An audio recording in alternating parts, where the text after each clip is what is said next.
인간 정진모. 사회사업학과를 선택하기까지 천직은 있는 것일까? 천직은 두 가지로 설명할 수 있다. 하나는 하고 싶은 일을 즐겁게 하는 것이고, 또 하나는 소명으로 일하는 것이다.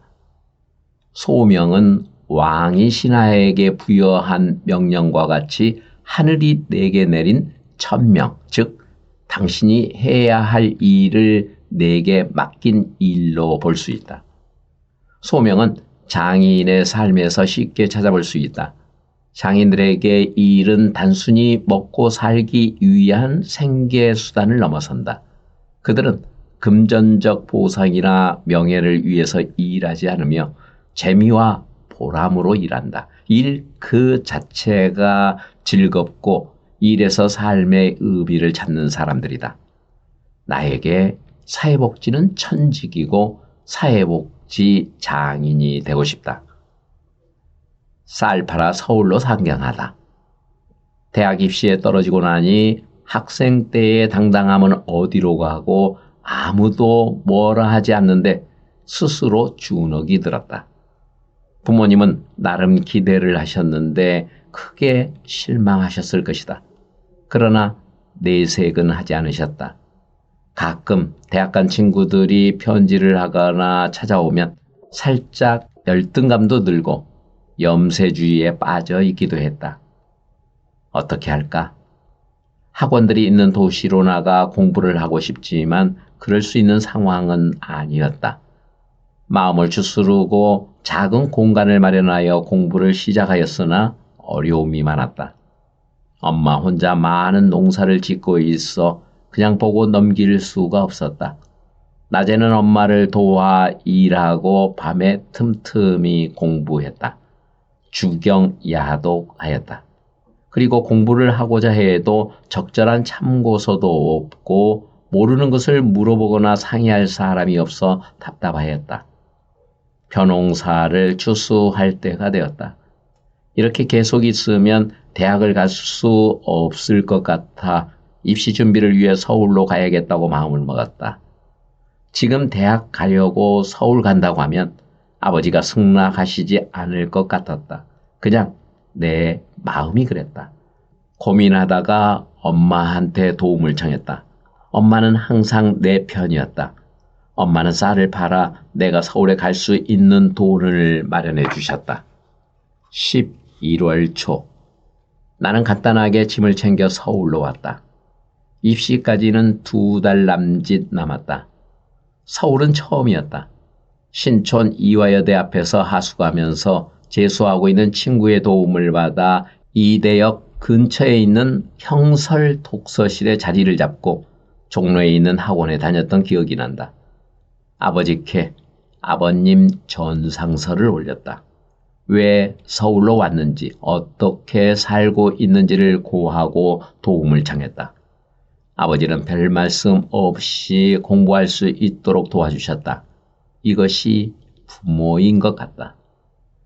사회사업학과를 선택하게 되는 배경. 지금 생각해보면 내가 사회사업가의 길을 가게 되는 것은 결코 우연이 아니라 이미 오래전에 정해진 길이라는 생각이 든다. 내 몸 한 구석에 숨어있는 부지런함과 이웃을 배려하고 돕기를 좋아하는 마음이 있었다. 재수하면서 막연히 떨어진 낙엽을 주우면서 살고 싶다는 생각을 했다.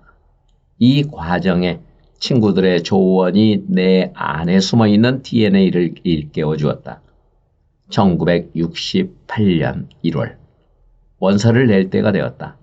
막상 학과를 결정해야 할 때가 되니 걱정이 많았다. 하여 어떤 학과를 가는 것이 좋겠는지 친구들에게 도움을 청했다. 친구들은 주저없이 되물었다. 진모야, 우리가 어디 놀러 가면 준비하고 정리하는 허드렛 일은 네가 다 했잖아. 너 그런 일 좋아하잖아. 그런 일 어때? 그게 뭔데? 사회사업. 친구들이 먼저 알아봐 주었다. 이렇게 하여 사회사업학과를 선택했다. 그 당시 사회사업의 대표적인 활동은 고아원이었고 사회사업이 무엇을 하는 것인지 구체적으로 알지 못했다. 정보를 찾을 수 있는 인터넷도 없고 상담할 전문가도 몰라 구체적인 정보를 구할 수 없었다. 이 과정에 부모님과 한마디 상의도 없이 혼자 결정했다. 굳이 변명한다면 나는 아버지의 기대를 알고 있었기에 상의하는 것이 의미가 없다고 생각했다. 지금 생각하면 도저히 있을 수 없는 아주 당돌한 행동이었다. 내가 아버지라면 어떻게 했을까? 중앙대학교 사회사업학과 학생이 되다. 그 당시는 사회사업학과가 개설된 대학이 많지 않았다. 이화 여자대학교, 서울대학교, 한국신학대학교, 중앙신학교, 중앙대학교 등이 있었다. 그냥 중앙대학교가 좋았다. 중앙이니까. 학과와 대학까지 정하고 고향에 있는 친구에게 고등학교에 가서 원서를 써오도록 부탁해서 중앙대 사회사업학과에 접수했다. 접수번호 1번. 나는 운 좋게 23대 1의 경쟁을 뚫고 합격했다. 사회사업학과가 이렇게 인기가 있는 줄 몰랐다. 합격은 했어도 큰일이 남아있다. 아버지에게 어떻게 구할까? 허락은 받을 수 있을까? 걱정이 태산이다. 나는 중앙대학교에 합격했다는 전보를 치고 합격증을 가지고 집으로 갔다. 집안은 잔치 분위기였다.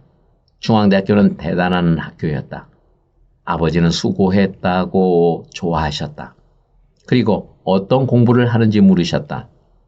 나는 기어 들어가는 목소리로 사회사업이라고 했고 분위기가 싸늘해졌다.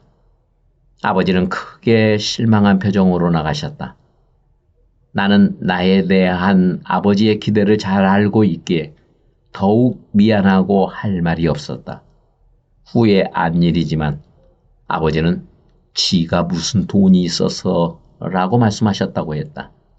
세상사를 잘 알고 계시는 아버지로서 천진한 아들의 판단을 걱정하고 우려하는 것은 당연한 일이다. 그 이후 아버지는 나의 결정을 존중하여 전공에 대하여 한 번도 말씀하시지 않으셨다. 불편한 마음을 참고 숨기느라 얼마나 힘드셨을까. 미안합니다. 감사합니다. 그 당시 내가 살던 시골에서 대학에 간다는 것은 흔치 않는 일이었다. 나는 운이 좋고 사회에 큰 혜택을 받았기에 사회에 보답해야 한다는 생각도 가졌다. 잠시 그 당시의 대학 입시 제도를 살펴보면 예비고사나 수능시험 같은 것이 없고 가고 싶은 대학에 원서를 내고 대학이 준비한 시험을 보는 방식이었다. 다만 대학들이 1차, 2차로 나누어 학생을 선발하였다. 1차 정기시험에서 떨어지면 2차 후기 대학에 갈 수 있다. 내가 입학한 다음 해인 1969년에 대학 입학 예비고사가 처음으로 시작되었다. 경찰로 아버지의 기대에 부응 나는 ROTC로 임관하여 포병 관측장교로 최전방 비무장지대 내 GP에서 근무했다. GP 근무는 시간적인 여유가 많았다. 전역을 1년 앞두고 있을 때 전역하고 무엇을 하고 살까를 새롭게 고민하기 시작했다. 사회사업가로의 삶에 대한 비전이 뚜렷하게 그려지지 않았고 아버지가 나에게 기대했던 일들이 머리에 떠나지 않았다. 하여 다른 꿈을 꾸기 시작했다. 판검사는 어렵겠지만 경찰이 되는 것은 할 수 있을 것 같았다. 그 당시 부천에 경찰 행정학교가 있었고 졸업하면 경위를 주었다. 그리고 ROTC 전역자는 리더십이 있다고 하여 시험에 가점을 주는 제도가 있었다.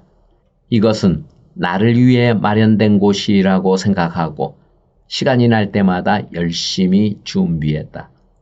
1972년 6월에 전역하고 시험은 11월에 있어 몇 달 동안 여유가 있었다. 조용한 절에 가서 공부할 준비를 하고 있을 때 생각지도 않는 일이 벌어졌다.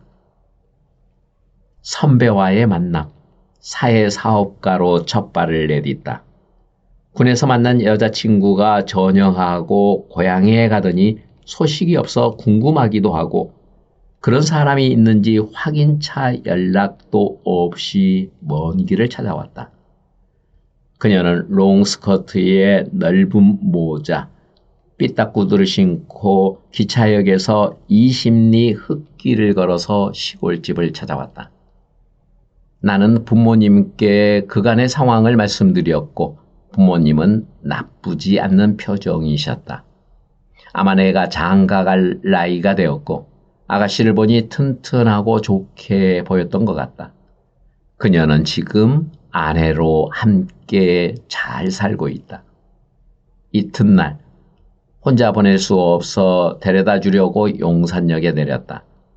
용산역에서 우연히 홀트 아동복지에 다니는 선배를 만났다. 이런저런 이야기하던 중 선배는 오늘 저녁에 주임 교수님이 영국 교환 교수로 가시는데 아쉬워서 제자들이 명동에서 송별회를 연다고 했다. 나는 교수님들과 선배들을 만날 수 있는 좋은 기회라 생각해 참석하였다. 그 자리에서 캐나다 유니테리안 봉사회에 다니는 이행수 선배를 만났고 선배는 만나는 점심 사줄 테니 사무실에 놀러 오라고 했다. 나는 사무실로 향했고 거기서 회장님께 인사를 드렸다. 그게 바로 입사 면접이었다. 선배는 ROTC로 전역한 2명의 졸업증명서와 성적증명서를 미리 준비해 두고 있었으나 연락이 닿지 않아 기회를 보고 있었다고 했다. 참 고마운 선배님이다. 지금은 하늘나라에 계신다. 보름 후 인천사회복지관으로 출근하라는 요청을 받았다. 나는 경찰 행정학교에 가려고 준비하고 있었기에 고민이 많았다. 그 당시 사회복지계에는 외원기관들이 철수하기 시작할 때라 일자리를 구하기 쉽지 않는 시기였다. 한번 다녀보고 마음에 들지 않으면 다시 공부해도 되잖아. 이렇게 마음을 정리하고 인천으로 향했다. 나의 첫 일터가 마련되었다. 우연일까? 그분의 인도하심일까? 건축의 꿈, 사회사업 공부, 경찰이 되고자 준비, 사회사업기관에서의 일 시작. 나는 지금까지 일어난 이 사건을 보면서 많은 생각을 해본다. 왜 하필이면 그때 여자친구가 찾아왔으며 용산역에서 선배를 만나게 되었을까? 건축학과에 떨어진 것도 계획이 있는 것일까? 이 모든 일들은 너무나 정교한 하나의 퍼즐 같다. 우연이라기보다는 계획적이라는 생각이 든다. 나는 이 일들을 그분 하나님의 인도하심이라고 믿는다. 다른 설명이 어렵다.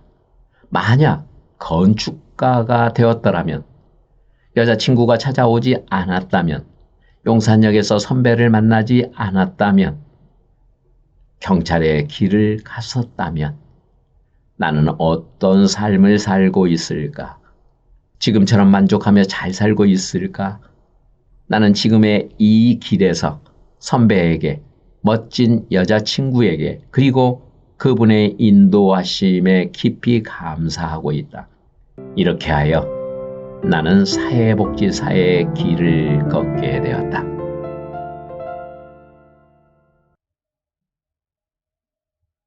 님들의 글 하나. 새벽별 보기 운동 정진모 회장님, 이서영 부서장. 정진모 회장님과는 서울장애인 종합복지관 기획실장과 직원으로 13년을 함께 근무했던 기억을 바탕으로 추억을 더듬어 본다. 새벽별 보기 운동. 당시 기획실장이셨던 회장님은 새벽부터 빠르게 움직이는 삶, 요즘 말로는 갓생과 같은 일상을 사셨다. 회장님이 실천한 새벽별보기 운동은 출근과 퇴근길에 별을 바라보는 습관을 유지하는 것이다. 당시 회장님을 비롯해 여러 사람의 노력으로 서울장애인 종합복지관이 지역 사회 기반의 장애인 복지 사업 모범 사례로 우뚝 세워지고 장애인 종합복지관 설립을 전국적으로 확장해 가는데 한 사람의 부지런함과 생산적인 삶의 노력이 바탕에 있었다고 생각한다. 자료 대마왕. 정 회장님은 각각의 업무마다 깊이 이해하고자 하며 특히 최신 정보를 수집하는 데 강한 욕구를 보이셨다. 직원들 사이에서 자료 대마왕으로 불릴 만큼 장애인 복지 관련 최신 트렌드와 선진 기법, 정책 변화 등을 선도하였고 직원들의 역량도 함께 향상하기 위해 노력하셨다. 이를 통해 서비스의 질을 높이고 우리가 만나는 장애인의 삶을 더 나은 방향으로 나아가도록 하는데 많은 관심과 지원을 아끼지 않으셨다. 그리고 회장님은 아이디어가 많아 언제 어디로 튈지 종잡을 수 없어 개구리라 불렸는데 아마 회장님은 모르실 겁니다. 맛집 탐방. 정 회장님의 맛집 탐방 취미는 직원들이 직장 상사에게 느끼는 거리를 좁히고 편안하게 소통하며 전체적으로 분위기를 융화하는 데 결정적인 역할을 했다고 생각한다. 평소 낚시를 즐기시면서 발견한 맛집을 직원들에게 알려주고 의사를 물어 함께 방문하거나 맛있는 음식을 나누는 등 자연스러운 일상의 소통을 통해 조직의 화합과 팀워크를 촉진하려고 하셨다. 이처럼 제가 기억하는 정 회장님은 열정적이고 친근한 리더십으로 서울장애인 종합복지관을 성공적으로 이끌으셨다. 회장님의 가르침과 업적은 지금까지도 현장의 후배들에게 큰 영광과 도움이 되고 있다. 감사합니다.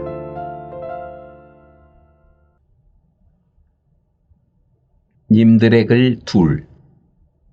내 인생의 길잡이. 이선미 관장. 성공한 덕후의 출근. 사실 이제야 고백하지만 나는 성공한 덕후였다. 1997년쯤 어느 책자에서 프로그램 기획이라는 꼭지로 글을 하나 보게 되었는데 단어 하나하나가 머릿속에 와서 막혔다. 정진모. 책자 속 흑백의 콧수염 사진을 스크랩에 두었다. 덕질의 시작이었다. 간절한 소원은 이루어져 몇 년 뒤 하상장애인 복지관에서 관장님의 실물을 뵙게 되었다. 지금으로 말하자면 아이돌 회사에서 일하게 된 덕후라고 보아야 하는데 첫 출근 날 반갑게 맞아주시던 감격은 잊을 수가 없다. 그 후로 나는 지치지 않고 뿜어나오는 팬심으로 일을 했더랬다. 시루의 콩나물. 복지관에 출근하자마자 제일 중요한 업무는 직원 교육이었는데 빡빡한 일정으로 직원들의 반발에 부딪힌 어느 날 소심하게 관장님께 여쭈었다. 저 관장님, 직원들 평가가 너무 안 좋은데요. 여론이 시끄러워요. 시간을 줄이거나 횟수를 줄이는 건 어떨까요? 직원 교육은 콩나물 시루에 물을 붓는 것과 같거든. 물이 빠져나가기만 하는 것 같지만 어느 날 콩나물이 자라 있는 거지. 그냥 추진해보세요. 호호라니. 내 그럴 줄 알았다는 반응이셨다. 당연한 걸 관장님께 여쭤본 제가 죄인입니다. 그날 이후로 다시는 여쭤보지 않았고 어느새 나 역시 콩나물이 되어 쑥쑥 성장하고 있었다. 길잡이로 살기. 매주 팀장 회의가 아닌 길잡이 회의를 했었다. 나는 네이밍의 이유를 한참이 지나서야 깨닫게 되었다. 지시를 받고 일을 하는 구조가 아니라 함께 고민하며 공동의 목표를 탐색하도록 해 각자의 방식으로 헌신하게 하기. 모두가 복지관의 길잡이로서 살아가기. 어찌 보면 평범한 업무 회의임에도 조직의 사명과 공유 가치를 배우고 체험할 수 있음이 놀라울 뿐이다. 시작과 끝 그리고 정시가 되면 울리는 3종 기도, 마당의 성모상, 모이면 함께하는 기도, 웃고 울던 그날의 단상들, 몸과 마음이 펄펄 끓었던 그런 날들도 지나고 어느덧 만남이 헤어짐으로 이어져 버린 후에도 늘 생각한다. 관장님이라면 뭐라고 하시려나? 호호일까? 일까? 그렇구나 일까? 생각 좀 해보자 이실까? 많은 순간 선택의 잣대가 되어주셨고 늘 따라하고 싶은 아이돌이 되어주셨다. 어느 것 하나 익숙하지 않고 미숙했던 그때보다 나는 조금 물러졌고 웃을 일이 많아졌으며 생각도 몸매도 둥그스름해졌다. 네 인생의 보물창고에 무엇이 담겨 있냐고 늘 질문을 하시는 것 같은 웃음이 언제나 생각난다. 하나하나 소중하게 담긴 인생의 보물창고를 돌아보게 하시고 버릴 것과 채울 것을 알아가는 것이 인생이라고 알려주신 나의 길잡이를 존경하는 마음을 담아 졸필이지만 수줍은 팬심을 이제야 고백해본다. 늘 건강하시고 언제나 호호 웃어주시기를 바라는 마음으로.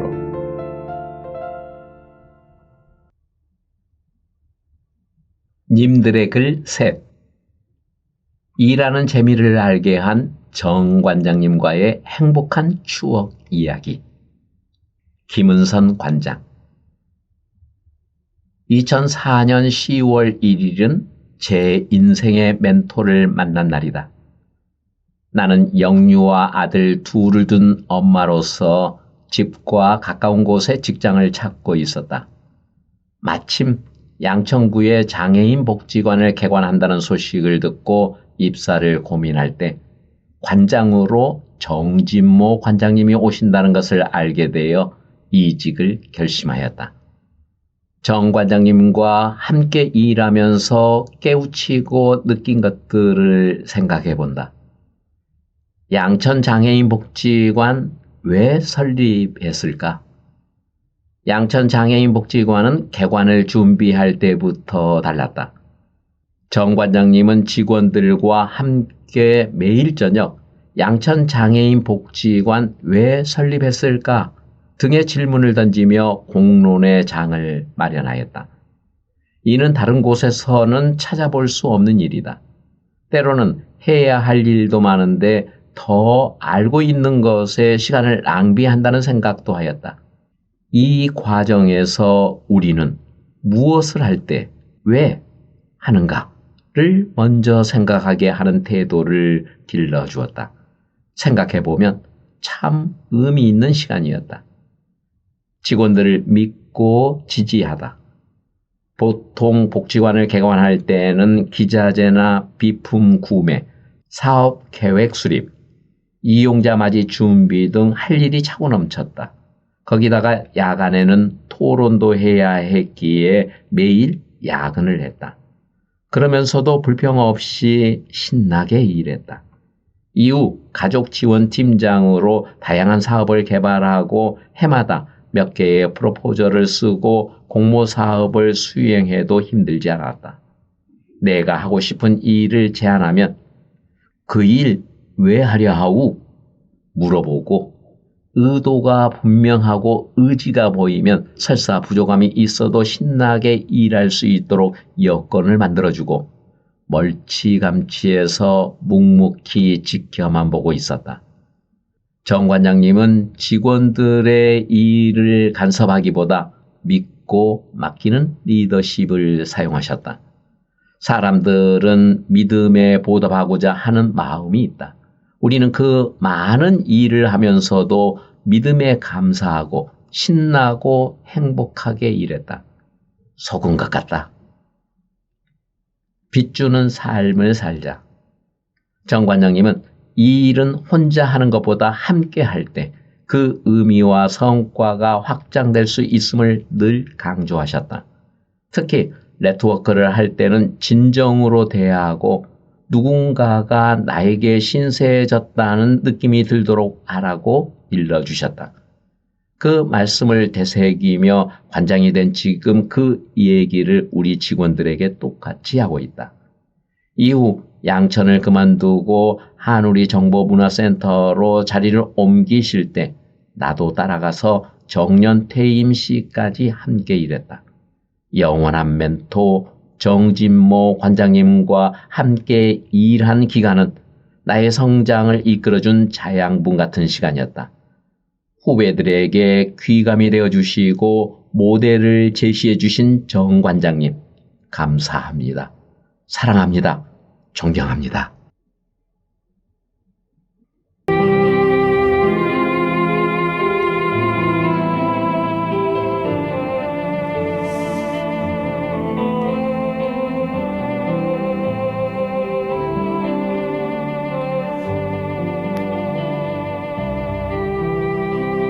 평화를 구하는 기도. 성 프란치스코.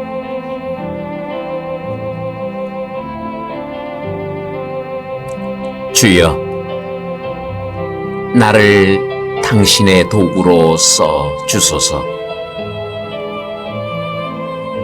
미움이 있는 곳에 사랑을, 다툼이 있는 곳에 용서를, 분열이 있는 곳에 일치를, 의혹이 있는 곳에 신앙을, 그릇됨이 있는 곳에 진리를, 절망이 있는 곳에 희망을, 어두움이 있는 곳에 빛을,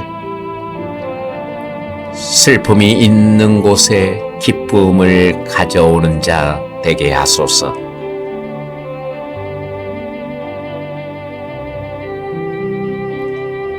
위로받기보다는 위로하고,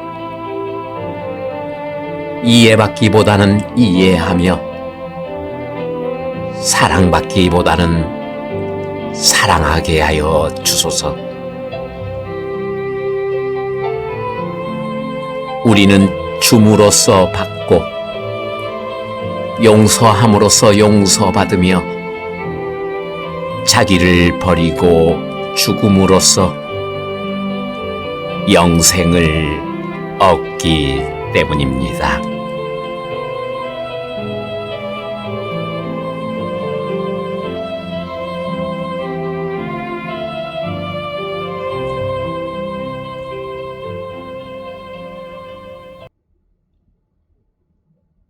님들의 글 넷. 서울 가톨릭 사회복지회의 변화와 함께하며. 안순봉 관장. 정진모 관장님께서 사회복지로 오신다는 소식을 듣고 개인적으로 설렘과 많은 기대를 했다. 사회복지계의 큰 선배이자 많은 성과를 이뤄낸 사회복지 전문가인 정 관장님이 사회복지회에 오시면 그동안 염원했던 변화와 개혁을 가져올 수 있을 것이라는 희망도 있었다. 지금까지의 사회복지의 상황은 신부님들께 종교적인 시각과 다른 측면의 일반 사회복지 현장의 흐름이나 전망을 전달하고 조언하거나 직원들과 신부님들 사이에서 이견을 조율하고 소통을 확대하는 역할을 해줄 수 있는 중견 간부가 필요했고, 정 관장님이 오신다면 이러한 역할을 해줄 것으로 기대했다. 정 관장님은 우리들이 생각하지도 못했던 다양한 문제를 보고 변화를 시도해 갔다. 조직 내부의 정체성 확립, 원칙에 따른 조직 운영, 법인 산하 시설들과의 소통을 위한 순환 보직, 시설장의 책임 강화, 그리고 임금 인상까지 많은 일들을 거침없이 풀어나가셨다. 더 놀라운 것은 회장 신부님께서 적극적으로 지지하고 계신다는 것이다. 모든 일에는 긍정적인 면만 있는 것은 아닌 것 같다. 준비 없이 불어닥친 소용돌이에 사회복지회의 직원뿐만 아니라 시설장과 직원들도 개인의 유불리, 호불호에 따라 많은 이견이 분출되었다.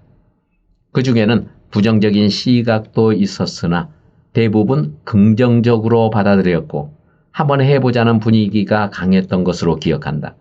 그것은 그동안 갈망했던 변화의 싹이 보였기 때문이라고 생각된다. 정 관장님이 고민하시던 카톨릭 사회복지의 본질과 그 의미를 함께 되새기고 그 해답을 찾기에는 2년이라는 시간이 너무 짧았다.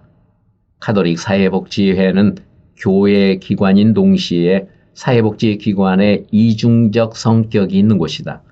조금 더 긴 시간이 허락되었다면 정 관장님과 함께 치열하게 토론하고 학습하면서 신앙, 종교적인 측면과 전문 사회복지가 조화된 그런 카톨릭 사회복지를 선보이지 않았을까 싶다.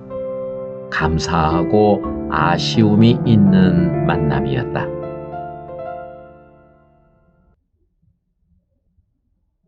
님들의 글 5.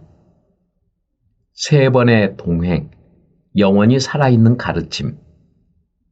나동준 박사. 2001년 대학원 시절 교수와 학생으로 처음 뵀던 날이 아직도 생생하다. 당시 나는 사회복지를 100m 단거리 경주처럼 앞만 보고 숨가쁘게 달려가는 사람이었다. 그런 저에게 관장님께서 사회복지는 100m 달리기가 아닌 마라톤이라는 말씀을 해주셨다. 그 한마디는 제 삶의 방향을 바꾸는 나침반이 되었고 지금까지도 제 마음 깊숙이 울림으로 남아있다. 이러한 관장님의 리더십에 매료되어 하상장애인 복지관을 시작으로 양청장애인 복지관, 서초 한우리 정보문화센터까지 그분의 발자취를 따랐다. 관장님과 함께했던 모든 순간은 기쁨이자 배움의 시간이었다. 나는 왜 이렇게까지 이끌릴 수밖에 없는가? 그 이유를 곰곰이 생각해 보았다. 신뢰와 격려.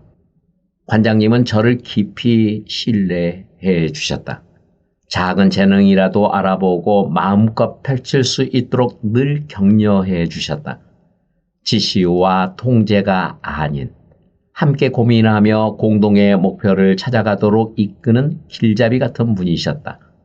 덕분에 저는 단순히 주어진 일을 해내는 것을 넘어 기관의 사명과 가치를 제 몸에 새기며 잘할 수 있었다. 제가 투병 중일 때는 가끔 전화를 걸어 좀 어떤가? 고생한다. 힘내자.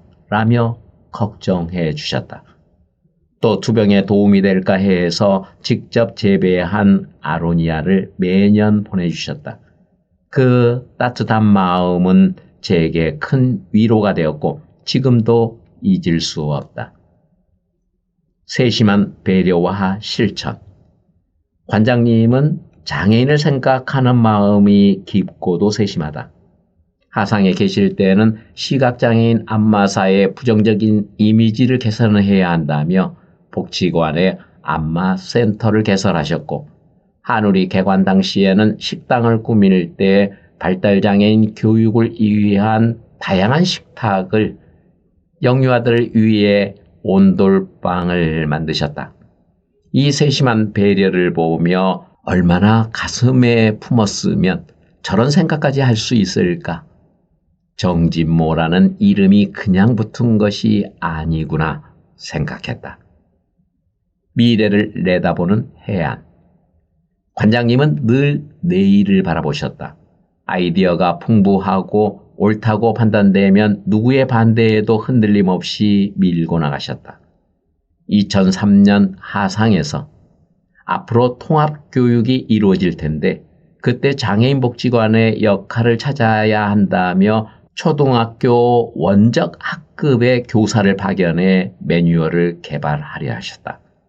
그리고 한우리에서 앞으로 인터넷 방송 시대가 온다며 참새 방송을 하겠다고 하셨다. 그때를 회상해 보면 모든 여건이 어려웠다. 직원들도 아이디어는 좋으나 관장님의 말년에 무리수를 두는 건 아닌지 우려하는 사람들도 있었다. 그러나 관장님은 아랑곳하지 않고 밀고 나갔고 결국 해내셨다.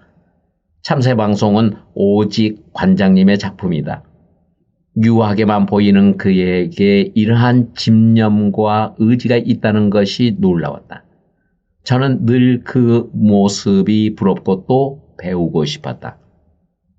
영원한 길잡이. 함께한 시간이 지나고 각자의 길을 걷는 지금도 저는 선택의 순간마다 관장님이라면 어떻게 하셨을까를 떠올린다. 그분은 제 삶의 가장 중요한 잣대이자 늘 따라가고 싶은 본보기로 제 마음속에 자리하고 있다. 관장님께서 제게 그러하셨듯 저 또한 누군가의 인생의 보탬이 되는 사람이 되고 싶다. 3번의 동행을 통해 배운 가르침은 제 삶 전체에 스며들어 영원히 살아있을 것이다.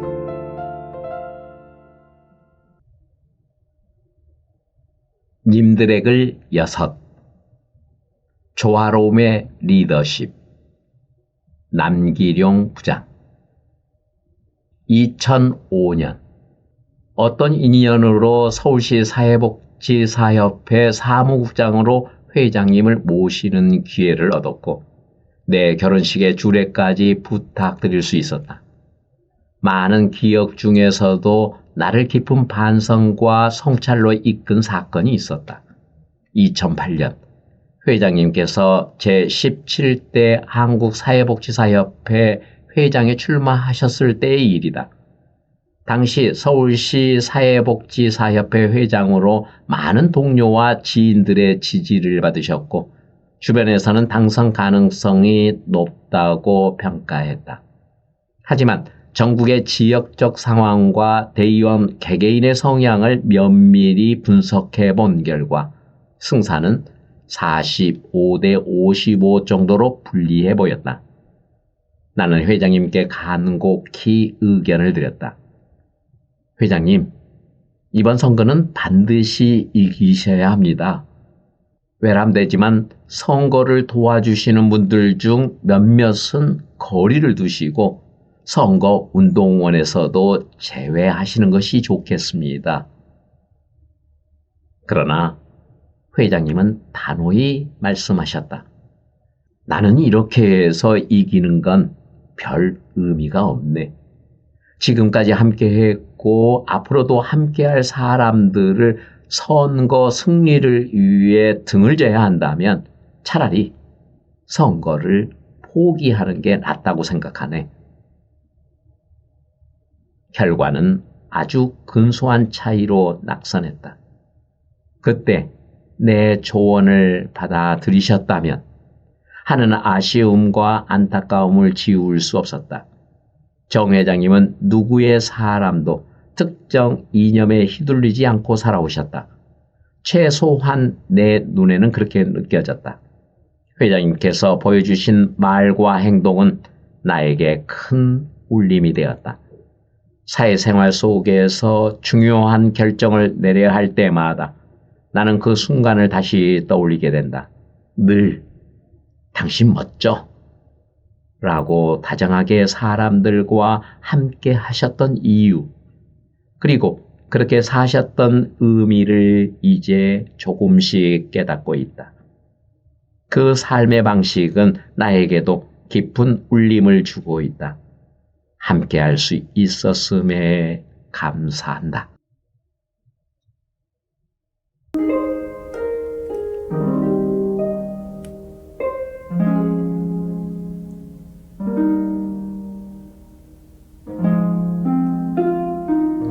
나무 같은 아버지. 정연복. 세상의 나무들은 하나 없이 그윽한 멋이 있다.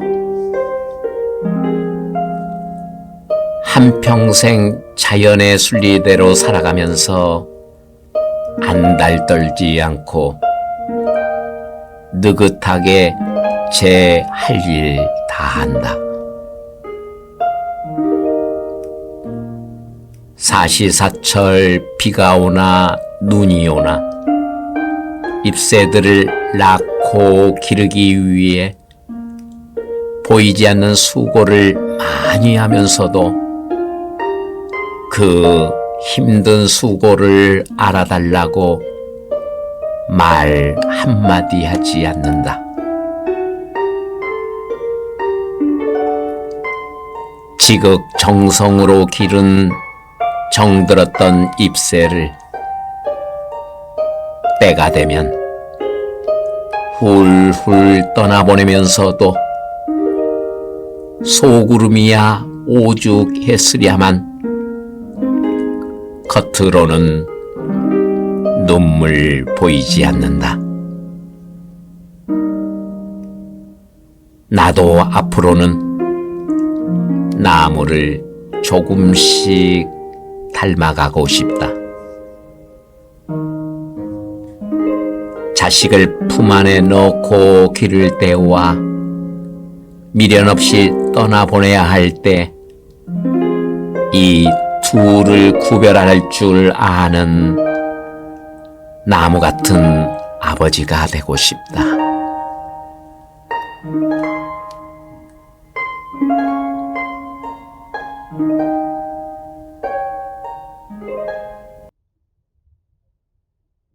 님드래글 7. 구루 정진모를 만나다. 김미경 대표. 기억하나 사람 정진모를 만나다.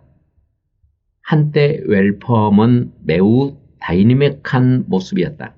개성이 강한 구성원들로 인해 늘 뜨거웠고 때론 이슈의 중심에 서기도 했다.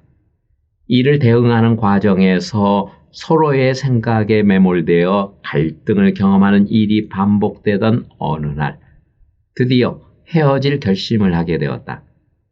나는 헤어짐의 논리를 장착하고 정진모 관장님께 나의 당위성을 화려한 언어로 말씀드렸다. 그러나 그 화려한 언어가 얼마나 부끄러운지를 아는데 몇 분도 걸리지 않았다. 김 대표, 마땅해서 품는 게 아니라 그냥 품어주는 거야. 우리 그렇게 합시다. 순간 설명할 수 없는 울컥함이 심장을 쳤다. 그 말씀의 의미에 대해 구구절절 부연하고 싶지 않다. 다만 그 이후로 내게 웰펌은 전혀 다른 의미의 존재가 되었기 때문이다. 기억 둘, 구루 정진모를 만나다. 컨설턴트와 강사로서의 삶은 늘 딜레마와의 투쟁이었다. 자기 확신의 언어로 기관과 청중을 만나지만 평가의 대상이 되는 삶은 고객의 안위와 편안함을 거스르기 어려운 내적 갈등의 연속이기도 했다. 그래서 불편한 상황을 만나면 애써 눈을 감기도 했다. 표면적으로는 갈등을 일으키는 것이 두려워서라고 말했지만 사실은 나의 안위와 고객 확보를 위한 것이었음을 인정한다. 10월의 어느 날 관장님께 걸려온 한 통의 전화. 수화기 너머로 관장님의 미안함이 느껴졌다. 김 대표, 미안한데 얼마 전에 이런 일이 있었어. 나로 인해 웰펌이 피해를 볼 수도 있을 것 같아서 미리 알리는 거야. 그렇지만 후회하지 않아. 나는 그게 옳다고 판단했고 내가 그렇게 하지 않으면 잘못된 관행이 지속될 거라 생각했어. 나는 한동안 꽤 혼란스러웠다. 늘 유연하고 따뜻한 모습의 관장님께 이런 단호함이 있을 줄은 예상하지 못했기 때문이다. 그리고 스스로에게 물었다. 과연 나였다면? 결론을 얻는데 오랜 시간이 필요하지 않았다. 나는 아마도 모두의 서글픈 평화를 선택했을 것이다. 그냥 강사료만 받고 돌아오는 그런 시간이 되었을 것이다. 그 후로 나는 달라졌다. 요청받은 일에 대해 참여 기준이 확고해졌다. 단순히 돈을 벌기 위한 일은 절대 하지 않으리라 다짐했다. 이 시간이 내 자신에게 정당하고 떳떳한 과정인가? 불이익이 있더라도 나 자신에게 부끄럽지 않는 궤적을 남길 수 있는가? 정진목 관장님처럼.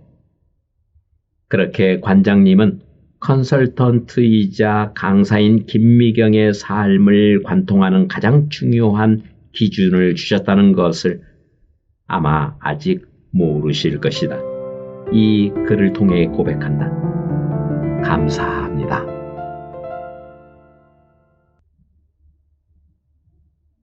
님들의 글 8. 그와의 인연의 고리를 다시 생각하다. 표경흠 웰펌 상임대표. 1997년 봄 중앙대학교 석사 과정을 시작한 후 그의 이름을 처음 들었다. 장애인 복지계의 유명한 분이라고 했고 중앙대학교 동문이며 모교에서 시간 강사로 강의하고 있다고 했다.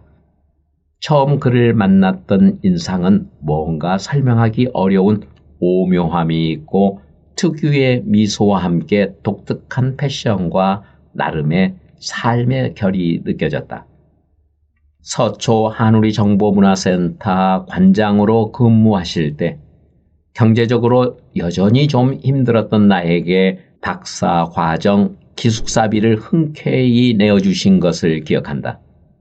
나는 당돌하게도 등록금과 노트북과 기숙사비 중에서 선택하시라고 했고 특유의 미소와 함께 가장 싼 게 어느 것이냐고 질문을 던지셨다. 100만 원이면 조금 남는 기숙사비를 선택하시고 지원하셨던 기억이 큰 고마움으로 남았다. 사회복지계 후배를 돕는 일이 어디 말처럼 쉬운 일이었을까? 다시금 생각해도 마음에 큰 빛으로 남아있고 그의 마음, 그릇 크기를 알게 한다. 그래서였을까? 늘 함께 모시고 일해보고 싶은 욕심이 마음 한켠에 있었다. 정년퇴직을 100여일 남긴 날, 그를 다시 찾았고 함께 일해 주시기를 청했다. 젊은 친구들이 잘하고 있는데 내가 무엇을 할 수 있는가 하고 물으셨다.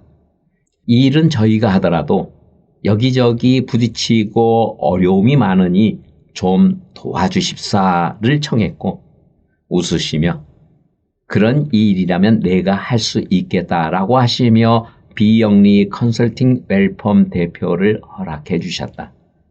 그 덕분에 이후에 다양한 활동들을 함께 할 수 있었고 편안하게 깊이를 더하는 배움을 가르칠 수 있었음을 늦게나마 이렇게 고백한다. 사람은 향기로운 존재들이 있다.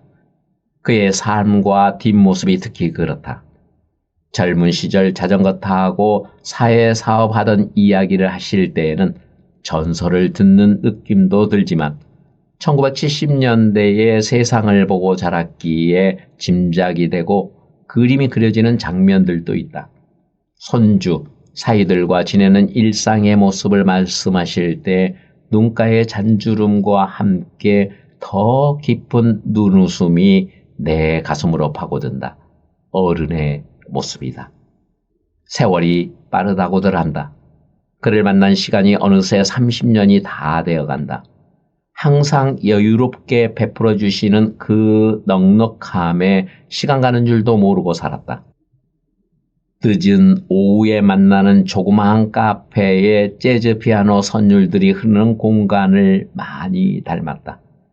그 아래 은은하게 채우는 커피 향기처럼 현장의 많은 후배들에게 귀한 존재로 오래도록 자리를 지켜주시며 건강하시기를 기도한다.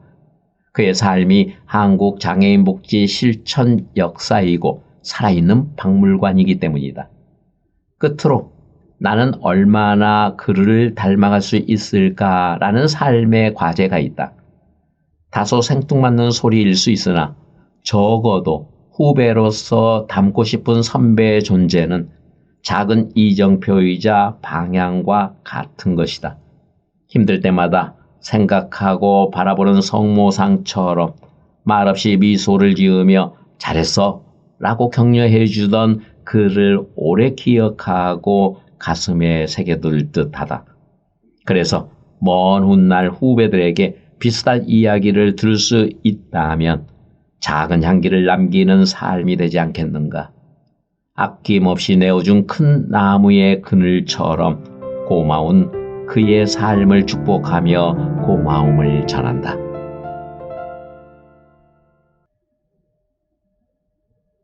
다시 새로운 삶을 꿈꾸는 정진모. 기대 이상의 축복받은 삶. 돌아보니 내 삶은 선물이었다. 나는 해방의 기쁨과 한국 전쟁 속에서 어린 시절을 보냈다. 먹을 것도 입을 것도 모든 것이 부족한 시대였지만 슬픈 기억은 별로 없다. 언제나 사는 것이 힘들 수 있지만 지나고 나면 좋은 기억들만 남는 것이 인생인 것 같다. 유행가 가사 중에 사는 게 뭐 별거 있더냐. 욕 안 먹고 살면 되는 거지. 후회한 점이 없다면 그건 거짓말이라는 구절이 있듯이 나에게도 후회되는 일, 아쉬움이 남는 일이 있다. 사람들에게 더 따뜻하게 해주지 못했던 일들, 무심히 던졌던 말과 행동들이 마음에 남는다. 순간순간 앞을 내다보는 지혜가 부족해서 후회스러운 일은 있었지만 삶의 큰 줄기에는 후회가 없다. 나는 이를 달고 다닌 사람이었다. 새로운 임지마다 할 일이 넘쳤고 일거리를 보면 그냥 지나치지 못했다. 많은 일을 하다 보니 일머리도 생기고 일이 무섭지 않았다. 내 몸 안에는 원칙, 변화와 혁신, 세상의 소금, 부지런함과 같은 것들이 내재해 있다. 한마디로 꾀부리지 않고 무엇이든지 열심히 하는 성향이다. 좋은 선배와 기관장을 만나 또 기관장으로서 물 만난 고기처럼 신나게 원 없이 일했다. 그때마다 불평하지 않고 함께 해준 동지들에게 고마운 마음을 드린다.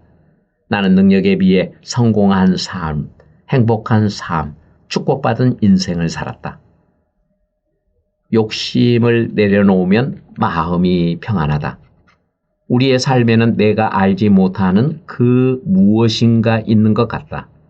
세상은 때로 불공정하게 느껴질 수 있지만 전 생애를 걸쳐보면 그만한 것 같다.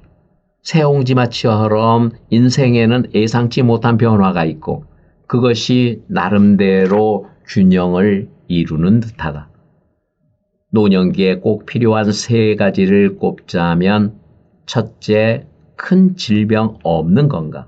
둘째, 사는데 크게 불편하지 않을 만큼의 돈. 3번째, 고독하지 않게 사는 친구이다.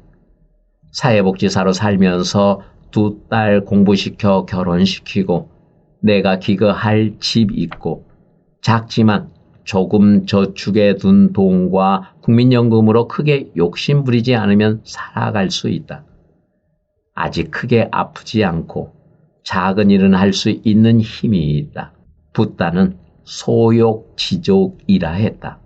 없는 것을 슬퍼하지 않고 있는 것에 만족할 줄 아는 사람이 진짜 부자라고 했다. 욕심을 내려놓으면 행복하게 살 수 있다. 쉽지는 않지만 감사하며 살고 있다. 고사성어에 거미불루 화이불치란 말이 있다. 이것은 검소하지만 누추하지 않고 화려하지만 사치스럽지 않다는 뜻으로 절제된 아름다움과 품격 있는 삶을 의미하는 표현이다. 사회복지사의 삶, 나의 일상이 이러한 삶이 되기를 소망한다. 사람 복, 그 무엇보다 소중한 인연들. 나는 참 복이 많은 사람이다. 복에는 자식복, 건강복, 장수복, 학복, 관복 등 다양한 복이 있지만 가장 큰 복은 인복이라고 생각한다. 딸이 둘이면 금메달, 아들과 딸이면 은메달, 아들이 둘이면 목메달이라는 말이 있다. 나는 딸이 둘이니 금메달 가족이다. 작은 딸이 사회복지사이고 사위도 사회복지사다. 우리 집에는 사회복지사가 셋이다. 지금은 작은 딸과 사위, 두 손주와 함께 6 식구가 시끌시끌하게 살고 있다. 사람 사는 집 같다. 내가 이렇게 행복한 삶을 살 수 있었던 것은 흠결 많고 부족한 나를 믿고 손잡아준 많은 사람들 덕분이라고 생각한다. 혼자 걸어온 길이 아니었다. 참으로 어려운 시대에 대학까지 공부할 수 있도록 보살펴 주신 부모님, 나를 믿고 함께 해준 아내 진희 씨, 사회사업가의 길을 가도록 도움을 준 친구들과 이행수 선배님, 양헬레나 수녀님, 지혜로운 사회복지사로 살아가도록 마음의 근육을 키워주신 남세진 교수님과 전복륜 선생님, 사회복지사의 적은 수입으로는 도저히 생각할 수 없었던 집을 살 수 있도록 기회를 주신 만수동 복덕방 아저씨, 설익은 전문가의 자만심을 깨우쳐준 인천 가톨릭 사회복지회에서 만난 아주머니, 70이 넘도록 대학에서 강의할 수 있도록 도와준 중앙대학교 사회복지대학원 후배 교수님들, 그리고 50년 넘게 가까이에서 형제처럼 지내는 낚시 친구 이종길 관장님, 쉼이 필요할 때 언제나 곁을 내준 서귀포 안계회씨 가족, 여수 베타니아의 김종호 회장님 등 참 많은 사람들이 은혜였다. 살아오는 과정에서 어려운 일, 힘들게 했던 사람들도 있었지만 좋은 일, 좋은 사람들만 생각난다.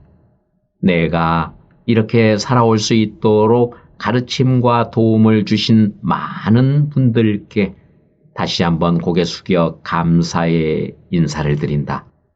감사합니다.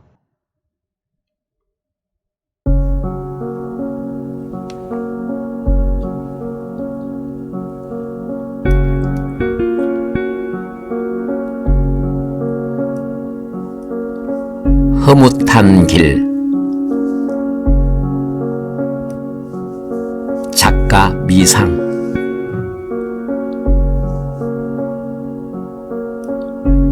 가보지 않는 길을 물어가는 길 가는 사람아, 설레이며 가야 하고 궁금하며 가야 하고 때로는 무작정도 가야 하는 길.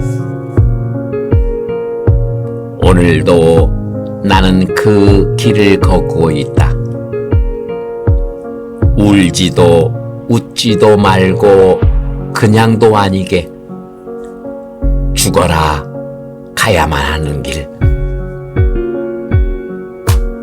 이 길을 가며 노래도 부르고 춤도 추고 신명에 겨워 주체하지 못하기도 하고 그렇게는 못한다고 멱살을 잡기도 하며 우리가 그렇게 가는 길. 그대는 지금까지 어떤 길을 어떻게 걸어왔는가?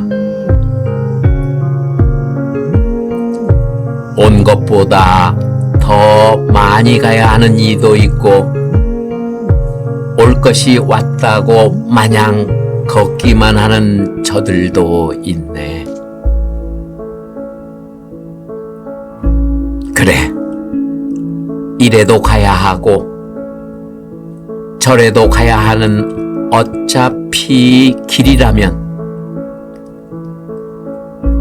뒤돌아본 나의 길이 적어도 흐뭇한 길이라고는 해야 하지 않겠는가? 그래, 우리 그렇게 길을 가자.